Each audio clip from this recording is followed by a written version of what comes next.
মা বলল, আজকে সকালে যে কই মাছগুলো পেয়েছিস সেগুলো দিয়ে অল্প তেল কই বানা না। নমস্কার, আমি সুদেব। আর কথাটি হলো, আজকে সকাল থেকে পড়ছিল বৃষ্টি, তো আমি চলে গেলাম মাছ ধরতে, কারণ এমন বৃষ্টিতে কই মাছগুলো পুকুরের পাড়ে চলে আসে। খানিকটা সময় খোঁজার পরে আমি পেলাম 3টা কই মাছ, আর একটা ফুস করে হাতের মুঠো দিয়ে চলে গেল।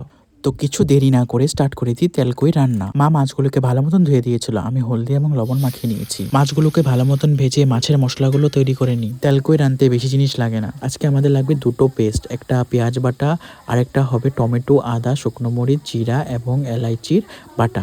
আজকে মা খুবই খুশি, কারণ মার আজকে রান্না করতে হবে না। প্রথমে আমরা কড়াইতে সরষের তেল দিয়ে দেবো। তেলটা গরম হওয়ার পর ফোড়ন দেবো কালো জিরে, তারপর দেবো পেঁয়াজ বাটা। পেঁয়াজটাকে খানিকক্ষণ ভেজে অল্প নাড়িয়ে চাড়িয়ে তারপর দেবো চেরা কাঁচা লঙ্কা। কাঁচা লঙ্কা দিয়ে পেঁয়াজটাকে ভালো মতন ভাজতে হবে। পেঁয়াজটা ভালো মতন ভাজা হলে শুকনো মরিচ, টমেটোর যে পেস্টটা করে রেখেছিলাম সেই পেস্টটা দিয়ে দেবো। ভালো মতন নাড়িয়ে চাড়িয়ে স্বাদ অনুযায়ী নুন এবং প্রত্যেকটা গুঁড়ো মশলা দিয়ে দেবো। প্রথমে আমি দিলাম হলুদ গুঁড়ো, তারপর আমি দিলাম লঙ্কার গুঁড়ো ঝাল অনুযায়ী, তারপর দেবো আমি ধনে গুঁড়ো। মশলাপাতিগুলোকে ভালো মতন ভেজে নিতে হবে যতক্ষণ পর্যন্ত না তেল না ছাড়ে। মশলা থেকে তেল ছাড়লেই মানা যায় যে রান্না প্রায় অলমোস্ট কমপ্লিট। মশলা ভালো মতন কষে গেছে এবং মশলা থেকে তেলও বেরিয়ে যাচ্ছে, তো আমরা এখানে এখন জল দিয়ে দেবো। মাছ অনুযায়ী পরিমাণ মতন জল দিয়ে মাছগুলোকে জলের মধ্যে ছেড়ে দেবো।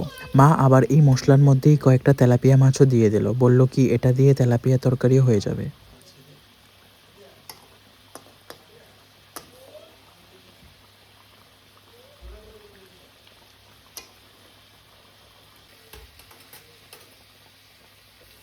ভালো মতন ঝোলটাকে ফোটাতে হবে।